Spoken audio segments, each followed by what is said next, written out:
Tony, I know it's tough to compare the games, but were you pleased with the way your guys, particularly London, bounced back from the West Virginia loss?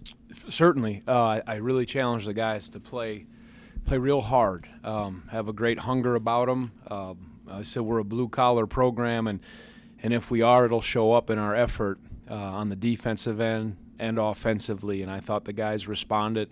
East Carolina played a lot of zone early, and we shot them out of it, but I thought we made them earn most of their shots. Even though they hit some threes early, they were pretty tough and contested threes, and so I was pleased with the effort and responding in a game that was very physical against West Virginia, where we didn't play our best at times, but every game is so important for us to take steps in the right direction. Kyle played 21 minutes. Obviously, he can knock down shots against his zone. Was there also any consideration of the fact he didn't play that much on Saturday? Well, I thought, again, they played a lot of zone. He can stretch it, and he made some good plays. And, I always look at it and say, could I play guys more or less in the West Virginia game? But it's not just about your scoring. It's about so many other things in games like that, taking care of the ball, defending. And, those are the things that ball handling assurance that I looked at from the West Virginia game. Some of our live ball turnovers that led to points and getting beat off the dribble. But in this game, he got it going early. And, I liked rebounding was a little bit of an issue, but I liked at times Darius and Kyle and London out on the floor, especially against the zone. But, I think he deserved more minutes, and he got them, and he did a good job with them. Tony, sort of piggybacking on that, even though you strive for balance in scoring, is it nice to have a guy like Kyle who high percentage shot and hits most of his open shots? Oh, that's his strength, his ability to stretch the defense, move without the ball, and shoot, and just opens up some things. So that's very important. Yeah, I think we need that because we're a different team this year. But that outside shooting, whether you're flying off a screen or just stretching it, helps. And I think people are aware. You look at his 3-point percentage so far this year is impressive, and we've got to keep doing a good job of trying to get him shots. And I think the zone's a great way to get some open shots, and it was a little more difficult in the man-to-man, but we got some different kinds of looks, so for sure. Tony, you addressed the scoring and the paint issue after Ohio State. Obviously, it's a very different opponent, but you were very effective there tonight. Did you see a step forward, or was it just a matchup? Yeah, well, it's each game presents different matchups, but we tried to be a little more intentional about getting to the paint off the dribble, dropping passes, throwing it inside. West Virginia is so disruptive. They take you out of stuff, so you have to make different kinds of plays, but there were some opportunities. But I think even if you're not a great scoring team inside, you still have to touch the paint, throw it inside, and play inside out at times. So we'll keep working on that. But I thought we got a great lift from all the forwards are bigs. Jack and Isaiah were right early and aggressive against that zone. And then, Jared came in and did a nice job scoring. Mamadi was active. So I think that's how it's going to be this year by committee. You like Mamadi taking those threes?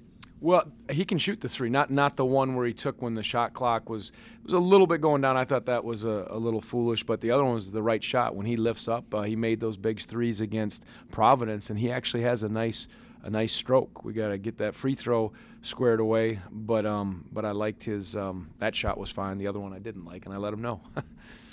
You got a long exam break coming up. When you do practice, what areas do you really want to focus on? I think we just have to keep improving in all areas. We have to be as good on the glass as we can, keep working against different kinds of actions. You're going to see so many ball screens, keep trying to fine-tune our offense, keep looking at ways people are playing it and having counters to it, and just getting better. It's just a team that has to, if we ever lose our hunger, we'll be in trouble. So we just have to be real hungry to improve during this time. And then every game we play, we have to fight and scrap. And if we don't, we'll see what the result will be. I think you'll know. Last year, or in this past tournament, you said that the big leap that Mariel had to take was his confidence. Do you stand by that analysis after working with him in the offseason? And is he where you want him to be in his game? Yeah, I mean, Mariel's wired to score. He always does a good job of getting those shot attempts up, whether he's playing with the minutes. But he can touch the paint. He can manufacture his own shot off the dribble, probably as good as any of the guys we have. And so, and he plays hard defensively. He's really a competitor. So I think he's improved, and I think all of our guys have improved. We've got, again, by committee, Ty wasn't in that rotation early. There wasn't, the zone allows a little more resting on offense for a guy like London. But I like that rotation. And, again, it's a group that whoever is playing well, Kyle was really hot. We rode him. Darius was playing well, and obviously London, so we went with that group. But the minutes were fairly evenly distributed. But Mariel, I think he didn't show a lack of confidence. He missed a three, got one back, missed a three, got one back. He took 3 threes in about 8 seconds, and they all actually were good shots. So, and then he took a couple more. So I was glad to see that, actually. Tony, I think you've had a game this year where you didn't make a three. You've had one where you've hit 14 against Grambling, and obviously tonight you hit 7 in a row at one point. How do you kind of gauge that part of your team's game? A big strength of yours, the perimeter shooting, or hard to say. Some guys, but what I liked, especially in the first half, 15 baskets on 15 assists, and you look at the final stat sheet: 22 assists, 6 turnovers. Again, sometimes the defenses dictate that. The game on Saturday was more you had to make a play off the bounce, and there weren't as many catch and shoot things. But I think the right guys shoot it at the right times. Obviously London wasn't hot on Saturday. He knocked down some shots. Kyle got it going. So as long as they're good rhythm shots, the right guys are taking them at the right time, you have to step up and shoot them. But you have to have an interior presence, whether it's throwing it inside and playing inside out. So there has to be a balance. I think if you just shoot, 21 threes is a lot. If you just live by that, that's not our way. Coach, what are your overall impressions of East Carolina? Is this a game you'll entertain in the future? Yeah, I'm sure we will. They are off to a good start. I watched them play a lot. They get down the floor fast. I thought Coach Williford went to the same high school as Jeremy Shepard, so we were teasing him kind of at the end of the game. Well, that's the best player to come out of John Marshall ever. So we were giving Coach Williford kind of gave us a little look. I don't know if he was sure, but good young player. I know they have a young player that's hurt. Actually played at where Hassan Sin is the coach, assistant coach, but a good team.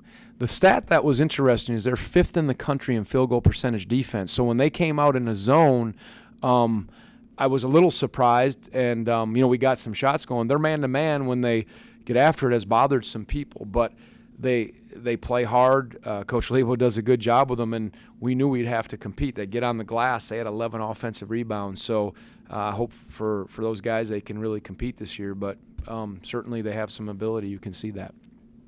You were able to neutralize Andre Washington. Right. Was he a concern? Was his offense a concern, and how did you want to defend him?